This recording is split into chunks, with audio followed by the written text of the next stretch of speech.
ولما فصلت العير قال أبوهم إني لأجد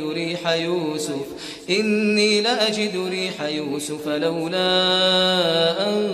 تفندون قالوا تالله إنك لفي ضلالك القديم فلما أن جاء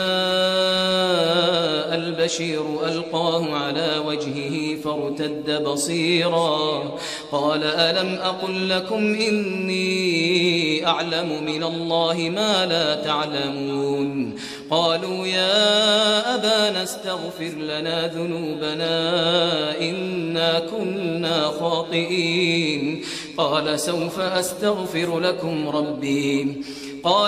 أستغفر لكم ربي إنه هو الغفور الرحيم.